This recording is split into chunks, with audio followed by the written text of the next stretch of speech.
निश्चित रूपाने आपण पाहाल की आमच्या विधानसभा क्षेत्रामध्ये गेल्या अनेक वर्षापासून जिथं आमचा सराव आहे, जिथं आम्ही लोकांच्या सुखादुःखात राहिलो आहे, आम्ही अडीअडचणीला धावून गेलो आहे. जेव्हा सत्तेत होतो तेव्हा आम्ही लोकांसोबत होतो, जेव्हा सत्तेत नव्हतो तेव्हासुद्धा आम्ही लोकांच्यासोबत त्या ठिकाणी काम केलं आहे. पण अशा पद्धतीचं जनमत किंवा अशा पद्धतीचं कौल भेटणं हे बरेचशा लोकांना त्या ठिकाणी मान्य नाही आहे. पण मला एक गोष्ट समजत नाही की जर समजा एखाद्या नेत्याला, पदाधिकाऱ्यांना, उमेदवाराला किंवा जनतेला या EVM बद्दल शंका आहे किंवा त्यांच्या मनामध्ये त्याच्याबद्दल साशंकता आहे, तरी भारतीय जनता पक्ष असेल किंवा निवडणूक आयोग असेल यांचा अट्टहासच काय की नाही आम्हाला EVMवरच घ्यायचं आहे. अरे तुम्ही निवडणुका घ्यायला आले, इतके हजारो करोडो आपला लाख या ठिकाणी आपल्या हजारो आमचे मतदान आहेत आणि त्या मतदानामुळे तुमचा अट्टहास नाही. आणि दुसरी गोष्ट, आपण जेव्हा EVMबद्दल बोलतो तेव्हा आपण पाहाल भारतीय जनता पक्षाचे नेते व पदाधिकारी एकदम तुटून पडतात. जसं EVMचा निवडणूक आयोगाचं वकीलपत्र या लोकांनी घेतलं आहे. म्हणून हे सगळं साशंकता आहे, याच्याबद्दल सगळ्या लोकांना संशय आहे. आणि सर्वसाधारण माणसाचं समजा मत चोरी होत असेल तर निश्चित रूपाने ही लोकशाही आहे आणि त्यांना आपला अधिकार मागायची त्या ठिकाणी पूर्ण मुभा आहे. मला एक गोष्ट कळत नाही, आपण कमळाचं फूल आहे, आपण गुलाबाचं फूल देत नाही, आपण त्या ठिकाणी सूर्यफूल देत नाही, आपण दुसरं कुठलं गोबीचं फूल देत नाही, पण आपण त्या ठिकाणी तुतारी आहे तर तिकडे आपण ट्रम्पेट देतो. अशा पद्धतीने तुम्ही त्या ठिकाणी वर्तन करता. तुम्ही त्या ठिकाणी फ्री अँड फेअर इलेक्शन घ्या, सगळ्यांच्या डोक्यामध्ये कुठलीही शंका नसले पाहिजे, चांगले निवडणुका झाले पाहिजे अशी आमची मागणी आहे. एक ही सिकंदर है जिसको आप कुछ वक्त के लिए, वो ऐसा सूरज है कि कुछ वक्त के लिए बादलों में धुंधला तो हो सकता है लेकिन उसको छुपाया नहीं जा सकता. आज जो मीटिंग हुई उसमें पवार साहब ने साफ साफ हम लोगों को आदेश दिए हैं, गांव-गांव जाना है, तालुका जाना है. बहुत सारी चर्चाएं हुई जो मुझे लगता है कि मीडिया के सामने बोलने की ज़रूरत नहीं है, लेकिन उन्होंने एक ही आदेश दिया है कि जनता के बीच में रहना है. EVM का जो एक मोटा मुद्दा है उसको लेके कमेटी बना के सेपरेटली डिस्कशन होगा. और आप सबके सामने, जैसे मेरी विधानसभा अड़ू शक्तिनगर विधानसभा आप देखें, 17वां राउंड तक मैं आगे चल रहा था, उसके बाद सिर्फ 2.5 राउंड बचता है. हर राउंड पे मेरी विपक्षी उम्मीदवार को उसके बाद 400 वोट मिलना चालू होते हैं. मेरी जो विपक्षी उम्मीदवार थी उनके काउंटिंग एजेंट भाग चुके थे, वो खुद 4 बजे तक काउंटिंग पे नहीं आई थी. चाहे तो आप कैमरे की रिकॉर्डिंग जो है निकलवा के देख सकते हैं. तो मुझे लगता है हमारी 2 लड़ाइयाँ हैं. एक लड़ाई तो जो EVM को लेकर है, जो हम लड़ेंगे, लेकिन दूसरी लड़ाई जो है हम सड़कों पे लड़ने वाले हैं. हमको पूरा यकीन है जिस झूठे वादों के साथ ये महायुक्ति की सरकार बन रही है, ये ज़्यादा दिन टिकेगी नहीं. इनमें आपस में इतनी लड़ाई होगी और इन्होंने जो झूठे वादे करके, कटेंगे तो बटेंगे के झूठे नारे दे के जो लोगों के बीच में जगह बनाई है, मैं पूर्ण विश्वास के साथ कह सकता हूँ आने वाले दिनों में ये एक्सपोज हो जाएंगे. ये यही कहते फिरेंगे जैसे 2014 में नरेंद्र मोदी जी बोलते थे ना, ये जुमला था, वो जुमला था. ये लोगों को यही कहते फिरेंगे. अजीत पवार जी बोलेंगे मैंने नहीं बोला था, फडणवीस ने बोला था. फडणवीस जी बोलेंगे अरे मैंने कहाँ बोला था, एकनाथ शिंदे ने बोला था, वो तो मुख्यमंत्री थे. इन आपस में जो घमासान होगा ये नेचुरलाइज नहीं है. आने वाले दिनों में आपको दिख जाएगा. हम as a party, Rashtravadi Congress party, इस महाराष्ट्र के अल्पसंख्यकों को, मुसलमानों को, दलितों को, बौद्धों को, OBC समाज को, जितने भी समाज है, सबको ये कहना चाहते हैं, कटेंगे तो बटेंगे झूठा नारा था. अगर हिंदू और मुसलमान बटेगा तो ये महाराष्ट्र को काट देंगे. इसलिए महाराष्ट्र को कटने देना नहीं है. जो भी नतीजे हुए वो सबको स्वीकार हैं, लेकिन जो भी आपको बांटने की राजनीति करता है उसको अपने घर पे बुला के साफ साफ ना कह दीजिएगा. क्योंकि महाराष्ट्र जो है छत्रपति शिवाजी महाराज का महाराष्ट्र है. महाराष्ट्र जो है छत्रपति बाबा साहब अम्बेडकर का महाराष्ट्र है. इसको हमें धर्म और जाति के नाम पे बंटने नहीं देना है. एक अदना सा कार्यकर्ता होने के नाते यही मेरी विनती है.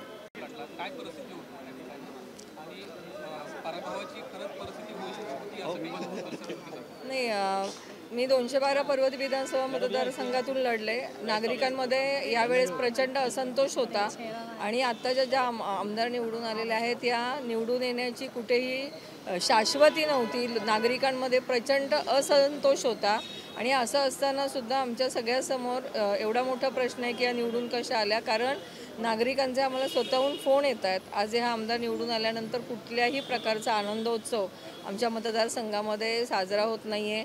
प्रत्येक भागामधून फोन येऊन एवढंच सांगितलं जातं की आम्ही तर तुतारीला मतदान केलं होतं आणि असं असताना या निवडूनच कशा आल्या. कारण 8 प्रभागांमधून सगळीकडे हेच वातावरण आहे की या ठिकाणी आम्हाला परिवर्तन हवं होतं, कारण मागच्या 15 वर्षामध्ये ह्या आमदारांनी काही काम केलेलं नसताना देखील लोकांना या दिसतही नव्हत्या आणि असं असताना ह्या निवडून कशा आल्या हा खूप मोठा एक प्रश्न आज नागरिकांसमोर आहे. आणि आमदार निवडून आल्यानंतर नागरिकांमध्ये सुद्धा हाच संशय आहे की निश्चितपणे काहीतरी EVM मशीनमध्ये गोंधळ घातलेला आहे.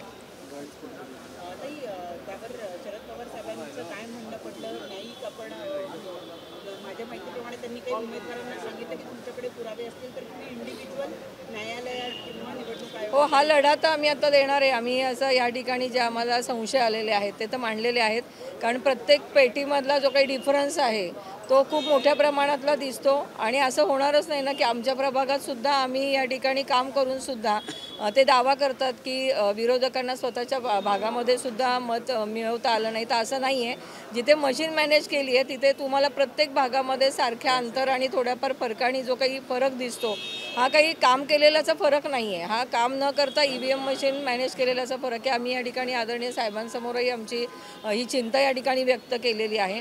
आणि आम्ही तर या ठिकाणी न्यायालयाची दारं ठोठावणारच आहोत, पण पक्षसुद्धा याबरोबर आमच्या साथीला आहे.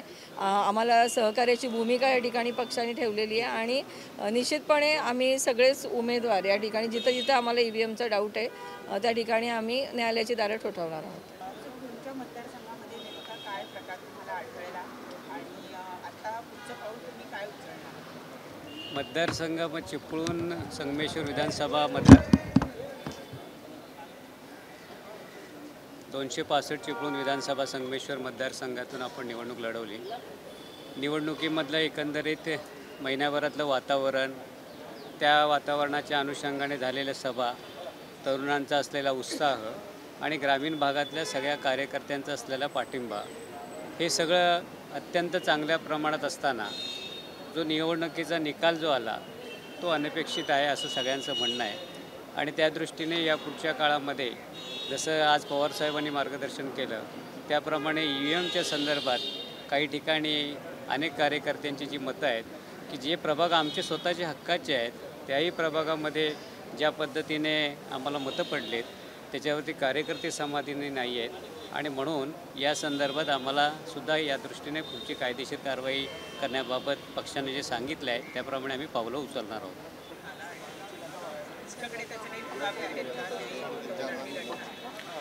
नाही, आता मग याच्यामध्ये पुराव्याचा विषय आपण जर सांगितला तर अनेक अशा वेगळ्या गोष्टी तिथे घडलेल्या आहेत की ज्यामध्ये अनेक जे निकाल आहेत त्यामध्ये सातत्याने ज्या भागामध्ये आमचं वर्चस्व आहे तिथेसुद्धा आम्ही मागे आहोत आणि ज्या ज्या ठिकाणी आमचे लोक आहेत तिथेसुद्धा आम्ही मागे आहोत. असा एकही झडपी गट किंवा गण असा नाही जिथे आम्ही पुढे आहोत. 1992 पासून आम्ही तिथे काम करतो आणि असं कधी घडलं नाही, ते पहिल्यांदा घडलेलं आहे.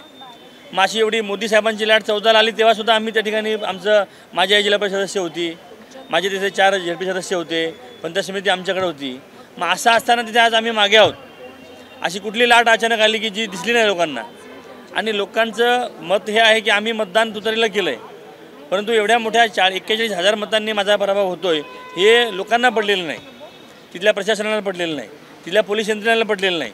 त्यामुळे हा सगळा संशयाचा प्रकार आहे. माझी मतं आहेत ती समोरच्या उमेदवाराला ट्रान्सफर झालेली आहेत. तसं ही आकडेवारी माझ्याकडे आहे. डाटा सर्वेचा असेल किंवा आम्ही सर्वे केला होता, समोरच्याही लोकांनी सर्वे केला होता. आणि जो उमेदवार आहे तो आजच्या आधी ZP सदस्य नव्हता, साधा सरपंच नव्हता, त्यांची मिसेस सभापती होती. मागच्या 20 वर्षात त्यांचा काहीही त्या ठिकाणी संपर्क लोकांशी नव्हता. असा व्यक्ती जेव्हा 41,000 मतांचा लीड घेतो, 1,11,000 मतं घेतो, मग आम्ही मागच्या 5 वर्षात केलेली कामं मग कुठं गेली? लोकांचा जो अप्रोच आमच्याबद्दल आहे, जो जनसंपर्क आहे, एवढ्या मोठ्या सभा आम्ही घेतल्या, रॅल्या झाल्या, मागच्या 20 वर्षामध्ये ज्या सभा झाल्या त्या आत्ता झाल्या. असं असतानासुद्धा जर निकाल अशा पद्धतीने येतो यामध्ये कुठेतरी आम्हाला संशय येतो. आम्ही केलेलं काम माझ्या मतदारसंघामध्ये मागच्या 60 वर्षात तहसीलदार कार्यालय नवीन मी बांधली, दवाखाने नवीन बांधले, 18-20 ॲम्ब्युलन्स मी घेतल्या. मला वाटतं माझ्या त्या जिल्ह्यामध्ये किंवा माझ्या आजूबाजूच्या भागामध्ये सुद्धा कुठल्याही आमदाराने स्वतःच्या आमदार निधीमधून 18 ॲम्ब्युलन्स घेतलेले नाहीत. 3,500 कोटीची कामं आम्ही केली ती कोणी केलेली नाहीत. 4 तालुक्यांमधली नवीन तहसील कार्यालय बांधली 7-7 कोटीची, आश्रमशाळा सगळ्या नवीन बांधल्या 386 कोटीच्या. हे सगळ्या ज्या गोष्टी मी सांगते ह्या रेकॉर्ड आहेत. ॲम्ब्युलन्सचा रेकॉर्ड माझा कोणी आजपर्यंत केलेला नाही. आश्रमशाळा सगळ्या बांधण्याचा रेकॉर्ड माझे आधी मंत्री होते, आदिवासी विकास मंत्री, त्यांच्या मुलाला मी पराभूत केलं 22,000 मतांनी. त्यांचे सगळे रेकॉर्ड मी मोडलेले आहेत. मागच्या 40 दिवसात झालेली कामं मी केली. असं असताना सुद्धा माझा पराभव होतो 40,000 मतांनी, हे मनाला न पटण्यासारखं आहे. आणि त्यामुळं मला वाटतं की यामध्ये मॅन व्हर्सेस मशीन हा विषय आहे. लोकांनी आम्हाला मदत दिलीत पण ती त्या ठिकाणी उमटली नाहीत, हा माझा स्पष्टपणे आरोप आहे. त्याबद्दलची काही लढाई लढायची आहे ती आम्ही लढणार आहोत. पवार साहेबांनी त्यामध्ये सूचना आम्हाला केलेल्या आहेत आणि आम्ही नाउमेद न होता लोकांपुढे जाणार आहोत आणि लोकांमध्ये जाऊन या सगळ्या गोष्टींचा छडा लावण्याचा प्रयत्न आम्ही करणार आहोत. महायुतीमध्येच खूप पडलेली होती, अनेक उमेदवार उभे होते आणि अशातच पराभव तुमच्या सामोरं जात आहे. खरं तर महायुतीमधली अनेक मतदान जे आहे ते स्प्लिट झालेलं असताना देखील तुमचा पराभव झाला. तुम्ही विजयी होणार आता असा तुम्हाला विश्वास होता? हो, नक्कीच विश्वास होता. कारण ज्या गावात आमचा विश्वास आहे दरवेळेच्या इलेक्शनला, त्या गावात आम्हाला समज 2,000 मतदान झाले तर त्या ठिकाणी आमचा 500 किंवा 1,500 असंच प्रत्येक गावात त्या ठिकाणी लीड आम्हाला दाखवायची. आणि हे म्हणजे प्रत्येक म्हणजे पूर्ण राज्यातच हे झालं असं. म्हणजे हे नक्कीच मशीनचा हा घोटाळा नक्कीच यापुढे दिसून येतो. संपूर्ण नगर जिल्ह्यामध्ये 12 जागांपैकी जवळपास 10 जागा महायुतीला गेल्यात आणि फक्त 2 जागा ज्या आहेत त्या महाविकास आघाडीच्या वाट्याला आल्या. लोकसभेमध्ये मात्र विपरीत परिस्थिती होती. लोकसभेमध्ये तुमचे मिस्टर असलेले निलेश लंके मोठ्या संख्येने विजयी झालेले होते, विजयी उमेदवार होते. परंतु यंदाच्या पारनेरमध्ये असं काय झालं की तुम्हाला पराभव पत्करावा? नाही, एक मिनिट मी बोलतो. मी शेवगाव पाथर्डीचा नगर जिल्ह्यातला प्रताप ढाकणे उमेदवार. या ठिकाणी राणीताईंना आपण विचारलं ते अगदी साहजिक आहे की नगर जिल्ह्यामध्ये महाआघाडीच्या विकास आघाडीच्या शिर्डी आणि दक्षिण लोकसभा मतदारसंघाच्या दोन्ही जागा चांगल्या मताधिक्यानं आम्ही जिंकलेल्या आहेत. त्या नगर जिल्ह्यात काही महिन्यातच असा कोणता बदल झाला की ज्या ठिकाणी अचानक आमच्या जागा एवढ्या मोठ्या संख्येने पराभूत झाल्या. आज आमच्या बैठकीमध्ये प्रत्येक मतदारसंघाचा आढावा घेतला. माझ्या भगिनी राणीताई लंके ह्या निलेश लंकेच्या पत्नी आहेत ते सगळ्याला माहिती आहे. त्या पारनेर मतदारसंघामध्ये मोठ्या प्रमाणात अपक्ष उमेदवार मताची विभागणी होती आणि लंके साहेबांचं पारनेरला 40-50 हजारचं लीड लोकसभेला होतं. असं कोणती घटना घडली की ज्याच्यामुळं अचानक राणीताई पराभूत होतात? माझ्या शेवगाव पाथर्डी मतदारसंघामध्ये भारतीय जनता पक्षाला अनेक ठिकाणी बूथ लावता आले नाहीत. ज्या ठिकाणी केवळ राष्ट्रवादी काँग्रेस पक्षाच्याच विचाराचे मतदार आहेत त्या ठिकाणी अनपेक्षितपणानं मताधिक्य मात्र भारतीय जनता पक्षाला भेटलं. माझ्या मतदारसंघामध्ये संपूर्ण सर्वे हे आमच्या बाजूने होते. त्या ठिकाणी सगळे गुप्तचर रिपोर्ट आमच्या बाजूनी, 3 एक्झिट पोलमध्ये आमच्या बाजूनी. ज्या ठिकाणी भारतीय जनता पक्षाबद्दल मोठी नाराजी व्यक्त होत होती आणि ज्या ठिकाणी आमचं प्रभुत्व आहे तिथंच मात्र आम्ही मायनस होतो आहे. आणि अंदाज केला की आज बैठकीत लक्षात आलं की 60-40चा रेशो वापरून या ठिकाणी मतदानामध्ये मोठा घोटाळा झालेला आहे, मशीनमध्ये घोटाळा झालेला आहे. आणि म्हणून नगर जिल्ह्यामध्ये सुद्धा काही 3-4 महिन्यात इतकं मताधिक्याचा पराभव होऊ शकत नाही. आज केवळ आमचे रोहितदादा पवार हे साधारणतः पोस्टलच्या मताधिक्य मिळाले. आज माझ्या मतदारसंघात मी 2200चा मला पोस्टलला लीड आहे आणि तोच साधारणतः एक प्रवाह असतो मतदारसंघामध्ये. परंतु ते मतदान गेले कुठं? आज अनेक कामं आम्ही केलेली आहेत.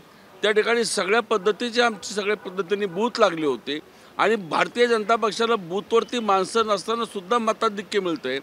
जिथं आम्हाला 500 मतं मिळाले पाहिजेत तिथं आम्ही अगदी 50 आणि 100 मतावर आलो. हे अचानक कसं घडतं हा मोठा प्रश्न सगळ्या महाराष्ट्राला पडलेला आहे. आणि म्हणून नगर जिल्ह्याला काही महाविकास आघाडीला लोकांनी पराभूत केलं नाही, महाराष्ट्रातही लोकांनी पराभूत केलेलं नाही. हा संपूर्ण जो काही विजय त्यांना मिळालेला आहे हा केवळ मशीनच्या प्रभावातून मिळालेला आहे.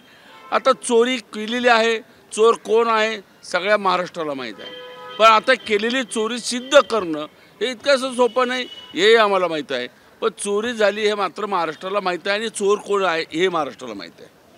भावनाताई, संपूर्ण उन्हाळ्याच्या निवडणुकीमध्ये मनोहर भोईर हे प्रचारामध्ये आघाडीवरती होते आणि सातत्याने त्यांचा प्रचार होता. तर दुसरीकडे महेश बालदी यांनी आगरी लोकांचा देखील अपमान केलेला होता. त्यांच्या विरोधातली वक्तव्य ही सगळी समोर येत होती.